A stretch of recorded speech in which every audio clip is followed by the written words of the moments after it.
Welcome back to the Passing Through podcast.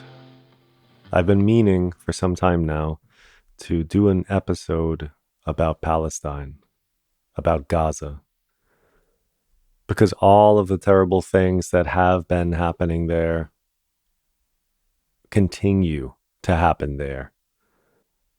And I feel in some ways, because of the onslaught of injustice that has been unleashed by the Trump administration, a lot of us have lost sight of what's happening there.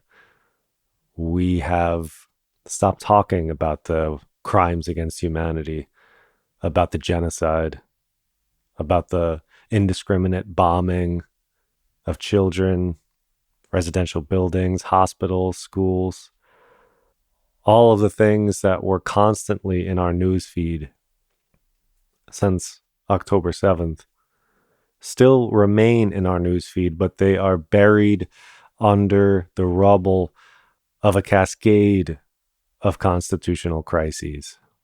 And I know in a previous episode I had mentioned that we didn't need more takes, we didn't need additional analysis. And that's true. I still believe that.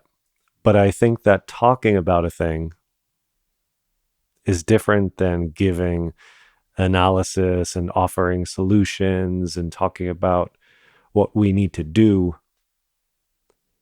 Because part of understanding a thing is discussing it, is raising awareness about it, is making sure that these things are visibilized. So that's what I want to do in this episode, and just talk about a few things that are happening right now in the world, just in case you missed it in between everything else that's going on. Because in the past few weeks alone, we have seen brazen market manipulation. We have seen the start of a tariff war in America. We have seen allies being extorted. We are in the process of watching the global order be reconstituted. And I don't mean this in any kind of conspiratorial way. I just mean this in a literal, this is what's happening kind of way. I don't know if it's good. I don't know if it's bad. Some things certainly seem harmful and deeply problematic. And I want to talk about some of those things. Because there was an avalanche of tweets, takes, opinions, posts, essays, articles, news clips about all of the economic turmoil that was being wrought by the news of Trump's tariff policies. But a lot of that fell to the wayside once news began to emerge of the numerous deportations which have taken place so far in Trump's second term. And I can't help but look at that and see it as a pretty naked crackdown on dissent. And I'm going to go through 3 of the most recent high-profile cases and just give you a little bit of context about what's happening with them. Because 2 of them involve Palestinians, to get back to the point here. Because another thing that you may have forgot about or missed is when Trump was talking about just taking over Gaza. He was talking about taking a sovereign nation and just making it a place for U.S. interests, essentially. And he even tweeted an AI-generated video of golden Trump statues, Trump towers, him, Elon Musk, and Jeff Bezos, all just hanging out in Gaza with money raining down upon them. So he kind of wants to turn Gaza into a place of commerce and what he calls peace, which of course wouldn't be peace, but that's a whole side conversation. What we should take away from that is the sitting president of the United States in the Oval Office, sitting beside war criminal Benjamin Netanyahu, laughing and joking about taking control of a sovereign nation. And it isn't the first time that he's done this so far in his roughly 90-day term. He has mentioned taking over Greenland, taking resources from allies like Canada. So this seems to be a constant flirtation with this administration. There's this underlying sense that the United States is owed something by its allies, that the world needs to do more to be thankful for what the US does for them. We saw this on display also in that unforgettable historic interaction between Trump, Vice President J.D. Vance, and the president of Ukraine, Vladimir Zelensky, when in an completely galling, mortifying moment, the United States president and vice president berated, scolded, chided, belittled, and insulted Zelensky, a man at war with a nation who has been a longtime enemy of the United States, on live television. So there does seem to be a turning of the tides. There is something shifting. Alliances, allegiances, economic configurations, and also seemingly the Constitution, or maybe it's better to say the president's role as interpreter, mediator, or executor of the Constitution. But we'll get to that in a moment. Let's first start talking about Mahmoud Khalil. He is a Palestinian graduate student at Columbia University and a lawful U.S. permanent resident. Let's just get that right out there in the facts first. So he was maybe one of the earlier high-profile cases because he was arrested by the U.S. Immigrations and Customs Enforcement, you might know them as ICE, on March 8th, in 2025. He was at his university-owned apartment in Manhattan when ICE agents initially claimed they were coming to revoke his student visa, but upon learning of his permanent resident status, they said that his green card was going to be revoked instead. And since then, he's been detained in Louisiana for over a month now, separated from his wife and soon-to-be-born child. What's important to note here is that none of this was for committing a crime, but instead for his dissent. This is why he is now detained and facing deportation. Because Mahmoud had been involved in student protests at New York's Columbia University, where he stood against the genocide in Gaza and criticized the US's complicity. So I don't know about you, but it seems like the state is suggesting that if you disagree with US foreign policy and you have the balls to challenge it, you will be persecuted. That's particularly chilling to me, someone who possesses Mahmoud's own residency status in a foreign country. I am an American who has permanent residency in Germany. So if one day, for criticizing Germany, for expressing my discomfort or disapproval of the policies of AfD, for instance, the far-right party in Germany, were they to suddenly come into power and decide that they didn't like my speech, they didn't like the way that I was expressing dissent with their foreign policy or their political ideologies, and they were to come and take me and kick me out of the country, this would be very, very chilling. But this is exactly what happened here in the United States with Mahmoud Khalil. But it doesn't stop there. Because next we have perhaps an even more notable deportation. This time, Kilmar Abrego García, who was also a lawful U.S. resident living with his American wife and child in Maryland. He had been living in the States for over a decade.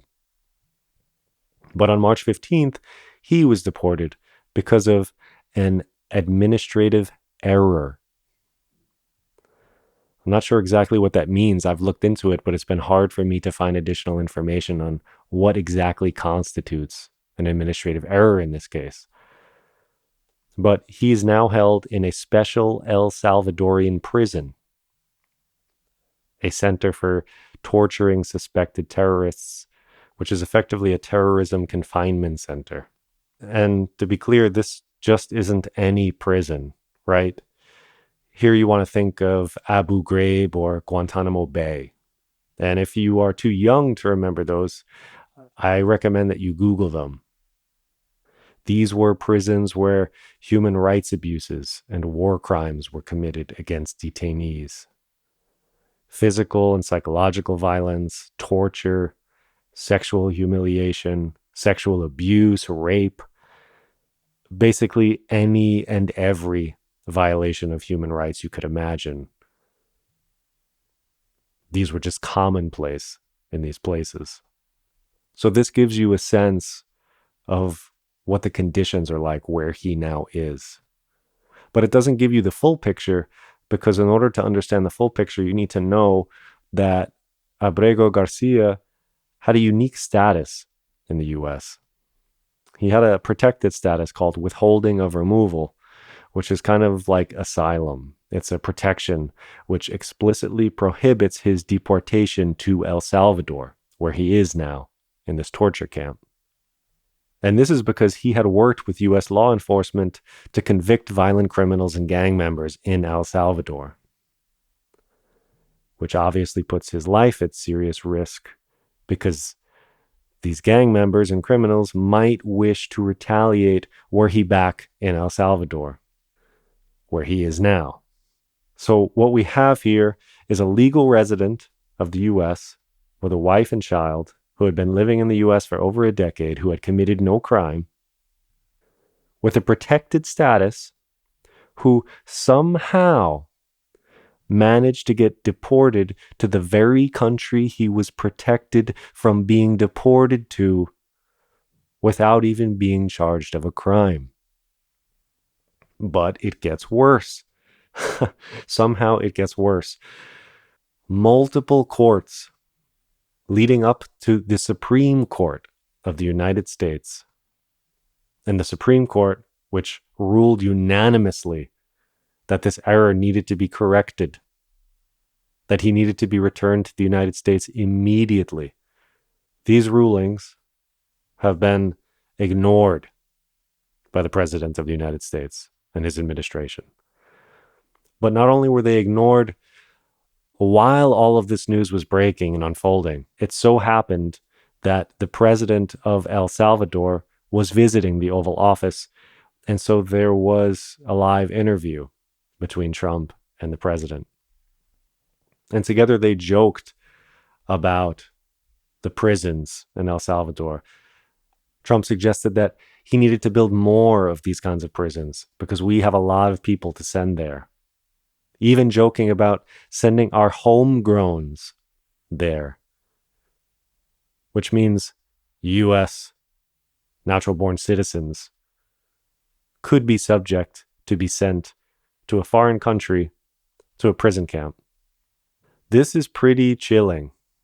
I know I've used that word. I don't know what a better word to use is. Terrifying, worrisome doesn't quite cut it. It's a little more than haunting. Horrifying. I don't know what the best word for this is, because it's kind of, maybe there isn't one. Maybe it's something that you need to feel and just sit with that uncertainty, because maybe some listeners and maybe some people who read this or hear about this think, well, you know, this person wasn't technically a U.S. citizen. They weren't born here. Okay. And maybe they didn't technically commit a crime, but they were doing something that maybe they shouldn't have been doing. Sometimes we see this rhetoric when you see a video of a white cop shooting a black man at a routine traffic stop. And you'll hear people say, well, this guy shouldn't have been resisting. He shouldn't have been protesting so much. If he didn't do anything wrong or had nothing to hide or had no weapon, he should have just complied with the police officers. And this same type of rhetoric seems to play out here when I, for instance, browse Reddit or talk to some people who have more conservative leanings. There's this subtle and sometimes overt sense that these people did something to deserve it. And that part becomes problematic for me, because if we can't stand up for one another, if we can't stand beside one another in the face of state-sanctioned cruelty, what chance do we have? If we haven't learned the lesson from history when things like this started happening before, we didn't learn that we need to mobilize and protect one another and protect those vulnerable, marginalized people against authoritarianism, against fascist regimes, against dehumanization, then I have fears that we haven't learned this lesson, and that we are still falling victim to scapegoating, othering, and generating a false sense of community, which is predicated on persecution. Because it's easy to unify a bunch of people against a common enemy.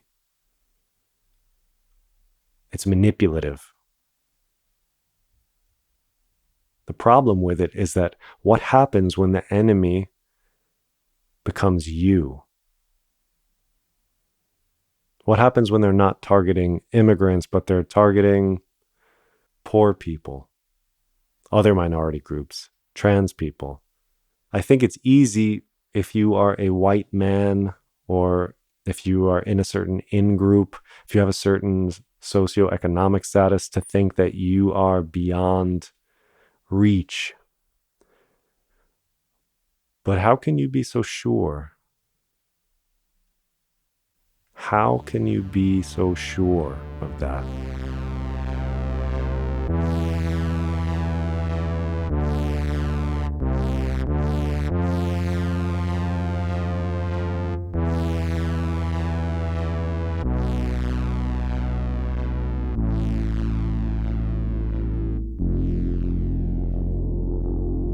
But I guess to get us back on topic here, I want to continue with the third person I wanted to discuss here. And his name is Mohsen Mahdawi. He is a Palestinian-born green card holder. So again, legal resident. He co-founded the Palestinian Student Union at Columbia and was active in organizing pro-Palestinian demonstrations, particularly in response to the genocide in Gaza. He had even been interviewed on the American news broadcast television show 60 Minutes, where he was speaking out against the genocide in Palestine and expressing his condemnations of those who had infiltrated those demonstrations, chanting anti-Semitic rhetoric. In his view, if you watch that interview, he talks about how the fates of Israelis and Palestinians are interwoven, that there needs to be peace on both sides. So he wasn't a militant, anti-Semitic provocateur. This was just a Palestinian person expressing his disagreement with the actions of the United States and the actions of the State of Israel, using his First Amendment right as a lawful U.S. resident.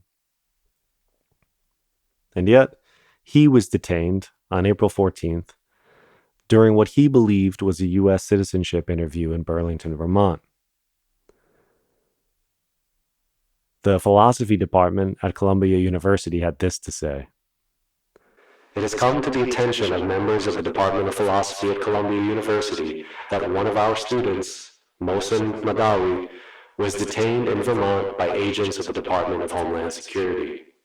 We express our horror and dismay at the fact that a legal resident of the United States, someone who has been accused of no crime, should be detained in this manner. We would like to convey our sympathy and our support to Mohsen, his family, and to his friends. We call upon the Provost and Acting President of Columbia University to assist by all means, including through the provision of material and legal resources, any Columbia student targeted or detained, and seemingly only for having exercised their right to free and peaceful expression of political opinion. So as we can see, what all of these have in common is that legal U.S. residents are being illegally detained and deported, sometimes in defiance of multiple court orders and even Supreme Court rulings. Hundreds of Venezuelan immigrants have already been deported, in addition to the 3 men mentioned here. And this should grab the attention of every listener, because these are only the people that we know about. What about the ones that we don't hear about? These kind of questions make the hairs on my head stand up. Because if this can happen to them, then it can happen to you.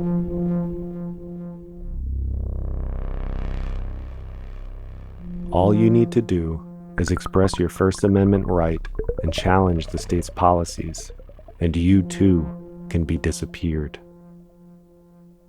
Grabbed up by a plain-clothed Homeland Security agent who forces you into the back of an unmarked van and sends you away where you won't bother anyone anymore.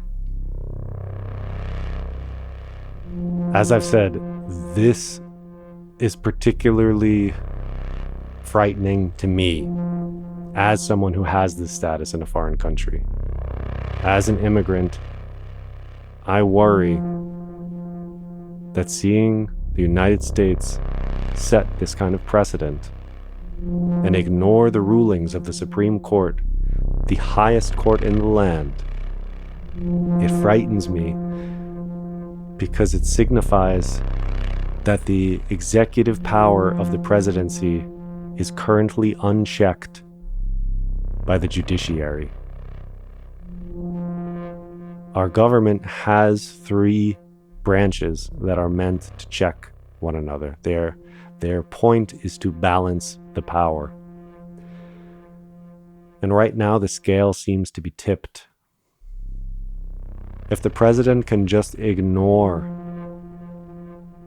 the Supreme Court, if the president can just make administrative errors that deport lawful citizens and put them in violent prisons in other countries, what does this say about human rights? What does this say about the sanctity of the Constitution? What does it say when the Supreme Court seems toothless? I mean, that the state is doing these things doesn't surprise me. We've seen all of that before. But what concerns me much more is the growing number of people ambling aboard ships captained by populist leaders, intent on erasure, scapegoating, dehumanization, and other human rights abuses. As I mentioned before, it's not so much the government or these leaders, it's the people who are standing with the governments and the leaders. People who are not standing with their vulnerable brothers and sisters, but instead against them. siding with a cruel, unforgiving, and coldly calculating state.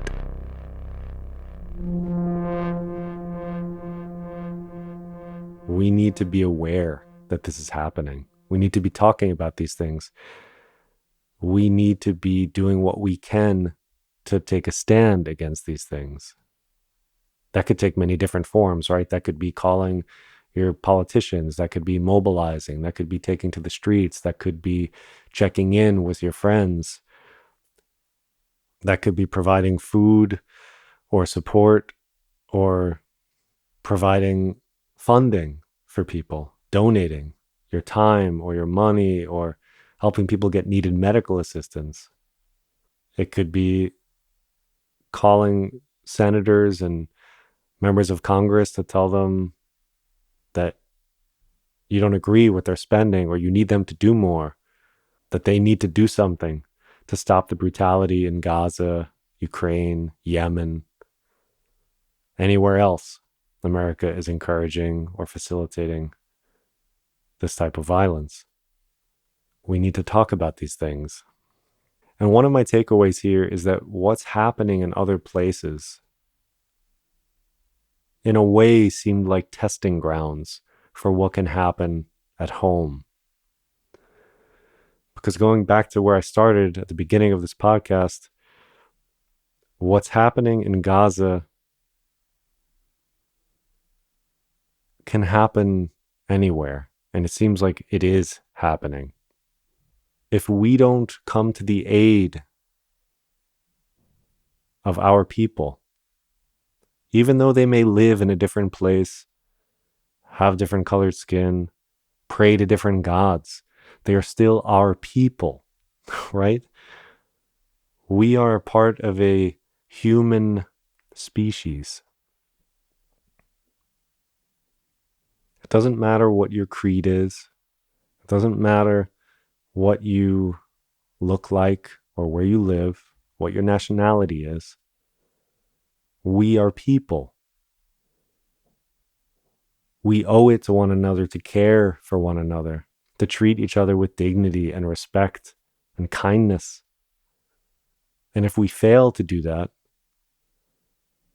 if instead we other one another, we vilify, we demonize, we pathologize difference, then this paves the way for this kind of cruelty. But it's not just failing to respect one another or failing to honor human integrity. I think there is a more insidious enemy of peace and reconciliation, and that's indifference. When countries go into a place and they perpetrate genocide, human rights abuses, torture, physical, psychological, sexual assault, what happens in these prisons when you take those actions and you open them up and unleash them on another nation, on another people, and no one does anything?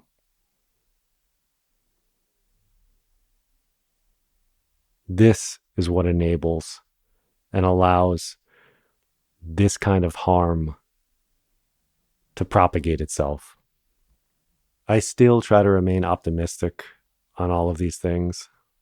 I look at the horror, I look at the cruelty, I look at the despair and all of these terrible things that seem to be happening all around us. And I try to hold on to hope, because for every awful thing that's happening, something awesome is happening. For as much cruelty as there is also kindness. There is also change. There are people waking up.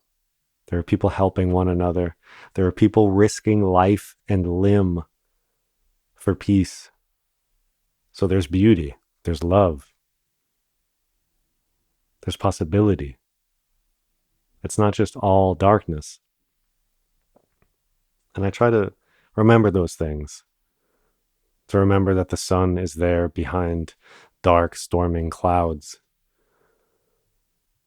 But it's hard sometimes. particularly in times like these. But I think in times like these, it is even more important to bring that light, to come from a place of care, mutual aid, solidarity, respect, trust.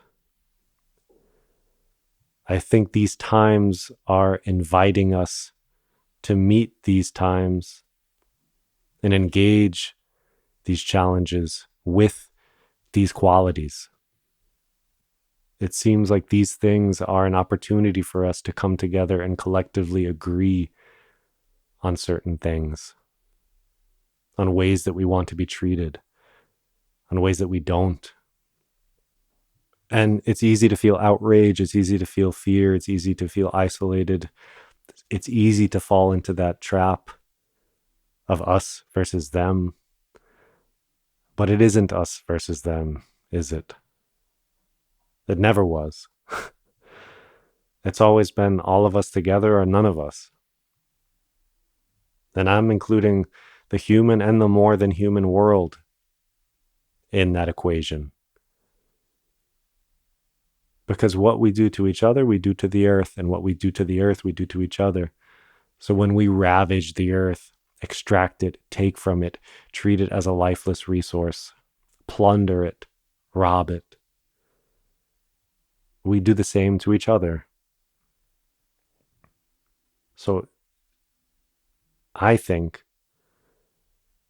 looking to indigenous wisdoms and a long human history of animism, where we see us and the world dancing in a deeply interconnected web of becoming and possibility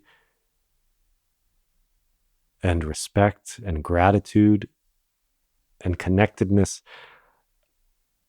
Once we really start to see that, I'm not saying that that's the solution to our problems, but I think that shift in perspective can be very liberating and helpful in freeing us from ideas and ideologies that are confining us to very narrow, parochial views of the world and of each other.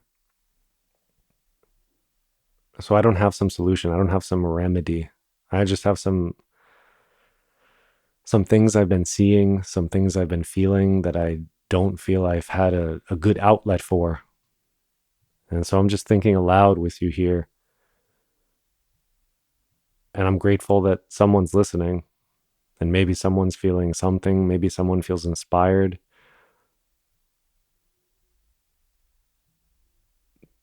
Because we need that.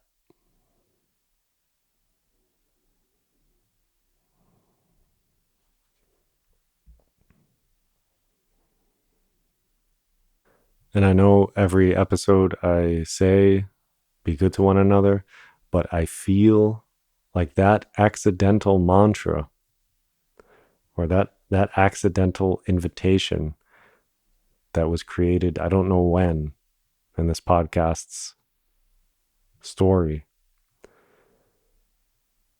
is becoming more and more imperative every time I say it. So I really, really mean this. We need to be good to each other. Be good to each other. There are going to be times when you don't want to, when it's hard, when we think the person that we're being good to may not even deserve it. But in those cases, perhaps we need to try harder. I think this is the task of our time, is to really learn how to be good to one another and to realize that to harm the other is to harm the self, because we are all connected. This isn't new. These aren't novel ideas. These are ancient. And it's not to say that ancient people were never warring, or that there was never conflict, or people always treated each other kindly. I'm not trying to romanticize the past in that way or elevate indigenous people above us. I'm just trying to say that there are different ways of seeing things. And those different ways may offer more wisdom or more tools to help us where we are now. And I guess as a closing thought, there was an article I read recently, and I'll link it in the show notes, that I think spoke pretty well about the place we find ourselves in right now. And there was a quote that stuck with me that I want to read. The article is by Naomi Klein and Astra Taylor. And the quote, and it's a long article, but there was a quote that stood out to me, and it said, "End times fascism is a darkly festive fatalism. A final refuge for those who find it easier to celebrate destruction than imagine living without supremacy." And I think that speaks to another challenge that we're going to have as people. And that is letting go of certain privileges, certain affordances, which many of us have that others don't. We like to be in positions of power, agency, have the freedom of movement, freedom of speech, freedom of doing as we choose. We like to have certain luxuries and comforts and conveniences that are maybe open to us, but not others. And in these invisible ways that we often don't even think about, we help to silently marginalize, other, exclude, without even realizing it. And I think part of the reckoning that we are going to need to have as people are these sort of personal reckonings to realize, in what ways am I perpetuating these things? Is there anything I'm doing that might function as a mechanism to perpetrate prejudice against possibility? Is there anything I'm doing that may be a mechanism to perpetrate prejudice against possibility? I think that's a great question to reflect on. Because what we want are others to have the same possibilities as us, right? We don't want to subjugate people, to limit them, to exclude them. We want to share our privileges, our gifts, our space, our resources, ourselves with one another. I think, I hope, within reason, right? We don't want to exclude ourselves by giving so much to others, but we can make an attempt at fairness, at helping one another, at being in service to each other's needs, to help each other. So yeah, try to do those things. Try to be agents of change and warriors of love and light. Because that's all we can do at the end of the day. Because even in times of elephantine vanity and greed, one never has to look far to see the campfires of gentle people. Even in a time of elephantine vanity and greed, one never has to look far to see the campfires of gentle people.